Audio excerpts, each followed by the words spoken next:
Bonjour à tous et bienvenue dans cette nouvelle Open the Boîte en compagnie de Pierre-Guy. Salut. Aujourd'hui tu vas nous présenter Harry Potter, le jeu de figurines. C'est ça, chez Night Model, donc un jeu d'aventure pour 1 à 5 joueurs, qui va avoir plusieurs modes de jeu, donc c'est ça qui est très intéressant.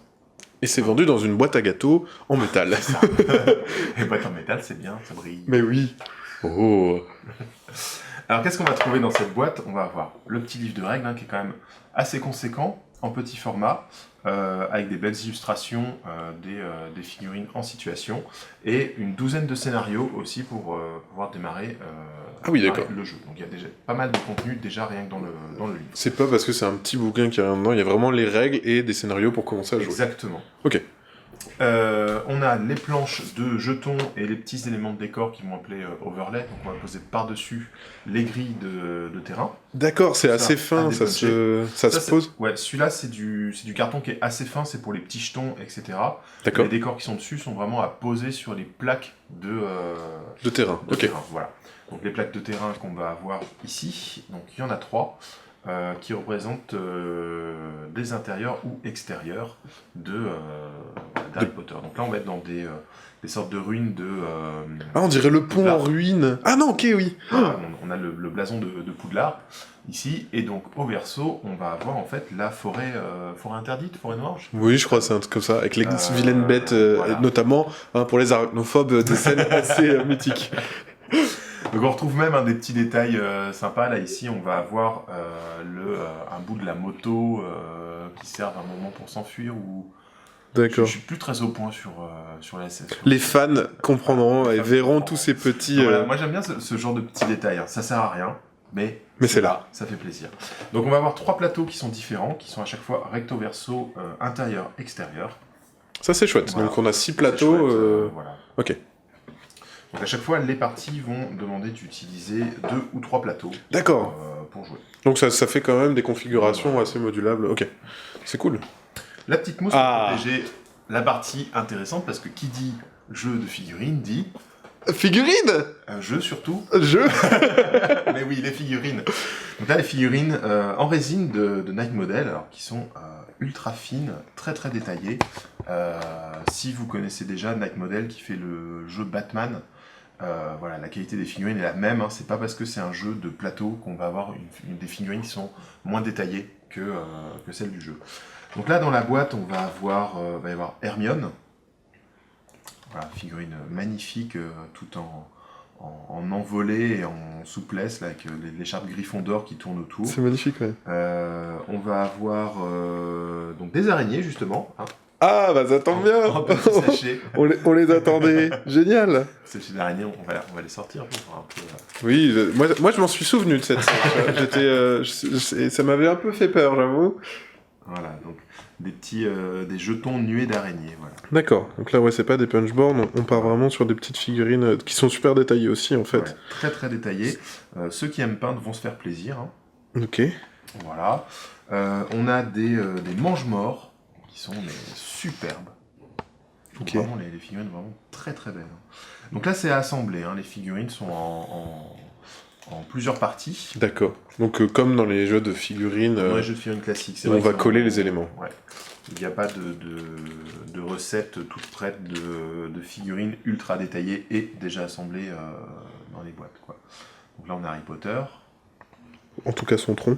Voilà, le tronc, les jambes sont dans un autre sachet. D'accord. Voilà, encore un petit peu plus d'araignées si on n'en avait pas assez. Celle-là, c'est une grosse toute seule, celle-ci. Celle-là, elle est un peu plus vilaine. Ah oui, ouais. Je pense que c'est celle-là qui les poursuit. Ouais. Et on a Ron avec. Donc dans la boîte, va y avoir le trio de Harry Potter, donc Harry, Ron et Hermione, et 4 mange-morts. D'accord. Et les petites araignées en plus. Les petites araignées, voilà, il y a 5 socles d'araignées plus la plus grosse. Une grosse araignée. Ok. Voilà, donc ça c'est pour commencer, il y a déjà de quoi faire. Il y a les petits socles qui vont avec. Alors moi j'aime bien, ça quand les figurinistes, ce genre de petits détails, ça fait plaisir. Les socles sont texturés. Ah, ils sont déjà préparés, donc représentent un sol. Ils sont pavés. Ouais. Dallés, ouais. Un sol, c'est beau. pavé. Et petit détail tout bête, mais qui a son importance quand on a à transporter des figurines, il y a le petit emplacement qui est ici, ça c'est la marque de fabrique de Night Model, petit emplacement pour mettre un aimant Et comme la boîte est en métal, Et les figurines ne bougent pas pendant le transport. ça, c'est évite top. de les abîmer. Ok, malin. Voilà, donc ça c'est le petit détail que j'aime bien, ça fait plaisir. Ok. On va avoir aussi les dés pour jouer. Voilà, donc il y a 3 dés noirs, 3 dés blancs, avec toujours la face 6 représentant un symbole magique. Oui, la baguette, la cape d'invisibilité. Les fans de Harry Potter reconnaîtront. Oui, moi je vois... C'est les reliques de la mort, en œil, fait. C'est pas un œil dans une pyramide. C'est un peu l'œil de Sauron mélangé avec les Illuminati, en fait. Voilà. Donc tout simplement parce que le 6 dans le jeu est toujours une réussite et permet de relancer le dé en plus. D'accord. Voilà. Je vais venir après sur le système de jeu qui est très simple. On va finir de déballer le matériel d'abord, puisqu'on est quand même là pour ça. Là, on a les grandes cartes. Donc les grandes cartes, on va avoir les cartes de personnages, les cartes de scénario, voilà, plein de types de cartes. On est d'accord qu'avec cette boîte-là, on a tout le matériel. Donc on a le terrain, les dés, les cartes, on a tout ce qu'il faut pour se lancer dans la partie C'est ça. directement. On n'a pas besoin d'acheter du contenu supplémentaire, parce qu'on a les jetons aussi, dont j'ai oublié de parler. Donc il y a vraiment tout le nécessaire. Il y a tout ce qu'il faut pour faire pour jouer les scénarios qui sont dans le livre. D'accord. Après, il y a des extensions qui sortent, qui sont des packs de figurines, Ok. pour avoir d'autres personnages. Dans chaque pack, il va y avoir en plus un scénario supplémentaire, et il va y avoir les cartes concernant ces personnages-là. D'accord, ok. Donc là, on va avoir voilà, les cartes de personnages, par exemple. Ok. Donc, Les manches informations, elles sont assez... je trouve que c'est assez chargé, mais en même temps, je trouve qu'elles sont très fidèles à l'univers Harry Potter. Hein. Moi, en regardant la carte, j'ai l'impression d'avoir un journal de... Ouais, carrément. Voilà, donc on a juste envie que ça bouge un peu, du coup. Voilà, donc les cartes, vous allez avoir sur la face toutes les informations. En gros, il va y avoir 3 caractéristiques qui sont représentées dans ce triangle. Vous allez avoir le coût de la figurine, c'est la pièce d'or. Et des emplacements de cartes pour donner des sorts supplémentaires, des équipements, etc. Au dos de la carte, on a l'affiliation du personnage. Donc là, évidemment, c'est un mange-mort. Il est affilié au mange-mort. Ok. On va avoir d'autres types de cartes, donc des cartes événements, des cartes... Tout ce qui vont servir pour le scénario, j'imagine. Voilà, il y a plein de choses. Donc moi, je les trouve très jolies. Légèrement, ouais. À première lecture, je trouve que vraiment les cartes personnages sont chargées, mais c'est... bah tiens, voilà l'araignée. La fameuse. La fameuse araignée. Ok. Voilà, qui peut être justement biclassée, on va dire, qui va appartenir à 2 factions à la fois. Donc on va choisir dans quelle faction on va la jouer. Ok. Voilà, bon, bah, plein de cartes. Hop, et les petites cartes, ça va être les objets, les potions, les sorts qu'on va pouvoir affilier au personnage. Ah, d'accord. On va les mettre à côté de la carte de personnage. J'imagine qu'il y a peut-être un stuff de départ à chaque personnage, peut-être propre à chaque personnage. En fait, il va y avoir des coups en points. Ah, d'accord. Comme dans un jeu de figurines où on va préparer. Donc là, par exemple, j'ai une potion qui coûte 1 point. D'accord. Et quand je vais faire mes personnages, on va se mettre d'accord entre joueurs sur combien de points on va jouer. D'accord. Et du coup, je vais équiper mes personnages en fonction. Ah, c'est cool. Par exemple, l'araignée, elle coûte 4 points, mais elle ne peut pas recevoir d'équipement. Le mange-mort que j'avais sorti juste avant. Mange-mort, il vaut 6 points, et il a une case d'équipement. D'accord, ok. Voilà. Oui, donc ils sont donc, aussi limités. Ici, le petit emplacement, donc je peux poser ma carte en dessous, là, ça correspond à l'équipement. D'accord, ok. Certains personnages ont un équipement qui est déjà sur la carte. Donc ça fait partie du coût de la figurine. Ok.